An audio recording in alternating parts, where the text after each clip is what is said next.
Okay, guys. Hey, how's it going? We're going to look at our first unit, the first part of this unit, introduction to our memory. And so you got a brief introduction to it today with the vocabulary, but we're going to go a little bit deeper with it and kind of put it into some context and into some chunks of information for you.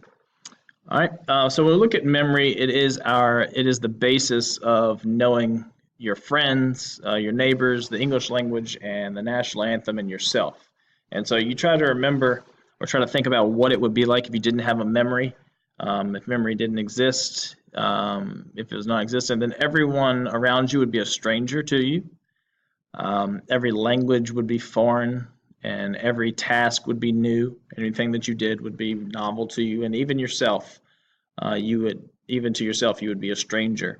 And so the kind of way that I would think about this, if you remember the movie 50 First Dates, right, with Drew Barrymore and Adam Sandler, right, her memory erases every day, and she starts over brand new. And so that shows what life would be like if memory didn't exist. All right, so the basic question, what is memory? Memory is the persistence of learning over time through the stages of encoding, storage, and retrieval of information. And so we just finished up the unit on learning. And so in order for us to have learned something, we have to have a memory. And so memory is going to be that learning continues or persists over a long period of time. And the way that these things happen is through encoding, storage, and retrieval. So the human memory is pretty amazing. And so here in your book, you had an example that was shown. These people were shown a picture of the elephant to the right, the complete picture of the elephant. And then eventually 17 years later, when you're shown the fragmented piece of that picture, they were able to identify the elephant. And so memory plays a role in that. And so if you can remember back to sensation and perception, because our experience of seeing the elephant and being in contact or having experience with visualizing or seeing elephants, we are able to pick out the elephant from that fragmented piece. So memory is what allows us to do that. And so that's the way our memory works. And so we have a couple of different models for how we remember things. One is through the information processing model. And so your book uses the analogy of a computer system. And so we're going to kind of do the same thing to encode. And we talked about a couple of these today. So the encoding process is the first one. And so we encode information or process the information into our brains. And so for a computer, you are typing out the information into a document. In a filing system, you are writing or creating the document that you want to store, that for the information you want to store later into a file. Then you go into the storing is part of the information processing, and that is where you retain the information. You're going to keep it until you need it again, and so you save it to a floppy disk to a flash drive or to the hard drive or the cloud. And then when you need to receive it, you go to your monitor or the folders on your computer desktop and open up that labeled folder and get the information that you need. And so then we're able to retrieve that information. Now, this is a kind of a simplified form. This is not exactly how our brains work. There's more steps to the process, but this is the basic idea of how we process information. So then you have another system or another memory model that you use that's a little bit different. And this one is from Atkinson and Shiffrin in 1968, where they propose a form of memory that comes in three stages. And so they believe that at first, you have what's called your sensory memory. And so we record things that are to be remembered as a fleeting, which is quick to go, sensory memory. And so this is where we're kind of taking in information. We'll get a little bit more in depth into what sensory memory is here in a second. But it lasts for up to a second or two, unless we do something with it. And then you go into step 3 from there, we're going to process information into a short-term memory bin. And so where we encode it through what's called rehearsal or practice. And so it lasts there for 30 seconds unless we don't do anything with it, and then it will go away. Finally, you have information is going to move into your long-term memory if you have used rehearsal, and where you can retrieve it later. And this one is relatively permanent, so it's going to stay there until in the file that you put it in your storage area, so that you can retrieve it. And so it's been modified since to include what we'll talk about in a little bit called working memory. And so it is limited. Their model is limited, and fallible, but it's been updated, and we'll look at, and this is what it kind of looks like here.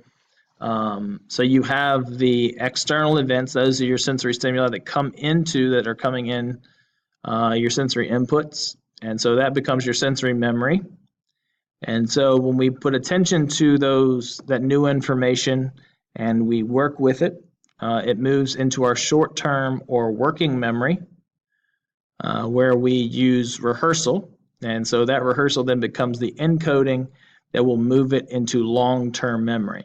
And so then when we need it, that information, like to show our knowledge or demonstrate our knowledge on a test, we retrieve that information from our long-term and bring it into our short-term or working memory so that we can access that information to put to demonstrate our knowledge there.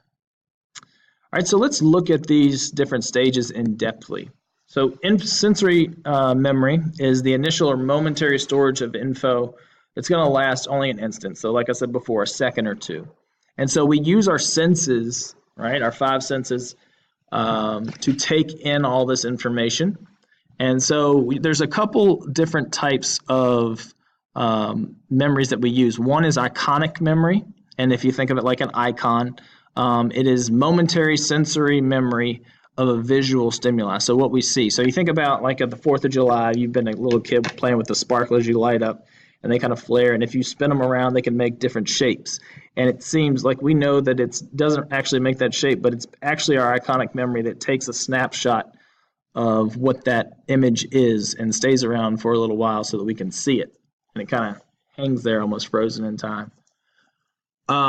Then you have echoic memory, which is a momentary sensory memory of auditory stimuli. And this one you may be familiar with in terms of when you're in school, we all kind of black out there for a minute or kind of go off into our daydreaming. And then you've had that situation where the teacher calls on you and says, "What's the last thing I just said?"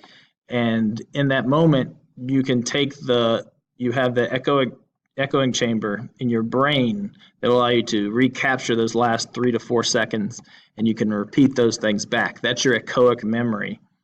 And so it's there for a little bit till and then when you're called upon, you can access that.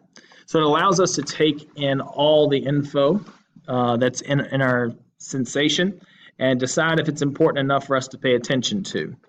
And so if it's not, if it doesn't get passed on to short-term memory, then it's going to get lost. And so this is where we tend to lose some of that information of all the different things that happened that day. In terms of short-term memory, these are the memories that holds meaningful information for a short period of time, usually less than 30 seconds. The thing about short-term memory is that it has a capacity. It can hold up to 7 plus or minus 2 items. So there's a range there. You can, if you're really good at remembering these things in short-term memory, then you can remember 9, or you can remember as little as 5. So that's where the plus or minus comes in. And so you can store info in if it's chunked or grouped together. And we're going to talk a little bit more about chunking later on. We talk more about encoding. But for example, if you look at the first set of letters there, you have, right, all grouped together, PBS, FOX, CNN, ABC, CBS, MTV, NBC. And so you can easily remember those if you are able to group them into those three-letter chunks of PBS, FOX, CNN, ABC, CBS, MTV, NBC, and they become easier to remember rather than one long strand of individual letters. And so more with short-term memory and some of those chunking exercises. The info is going to leave your short-term memory if you do not rehearse or have repetition of the information. And so, for example, if you're looking up a phone number and you want to remember it, this is before cell phones existed, you are going to take that number and repeat it in your head until you have to do it. And so, like, if I wanted to remember the number of the school, right, 515-5400, I keep repeating that number, 515-5400, 515-5400, until I type it in to call the school. And so if I don't rehearse it, if the first time that I hear it, if I don't rehearse it after that, then it's not going to get transferred into my long-term memory. And so with rehearsal, then I'm going to transfer it into long-term memory and remember it. Your long-term memory is your memory that stores information on a relatively permanent basis. And so these are things that you are going to learn, and things that you learn you never forget. This is like the old adage, once you learn to ride a bike, you never forget it. So it appears that your long-term memory has a limitless capacity. You can learn as much as you need to learn and anything that you need to remember. And the info that goes into your long-term memory is filed and coded so that you can retrieve it whenever it is needed. So when you need to demonstrate your knowledge of memory on your test, you'll be able to do that, or your vocabulary in your quiz, or in your FRQ. So this is kind of an incomplete, or there were some issues with the three-stage process. So the modifications had to be made to it. So some information we know skips the first two stages and it automatically enters into long-term memory automatically. And so also we know that we can't always focus on all the sensory information that's received throughout the day in all of our encounters. So we select information that's important to us, and then we actively process that into what's called our working memory. And so this is the major modification that's made to this model. And Alan Baddeley in 2002 is the one who proposes working memory. And it's going to act as an active workspace in which your information is retrieved and manipulated and maintained through rehearsal. So think of this as like your computer screen.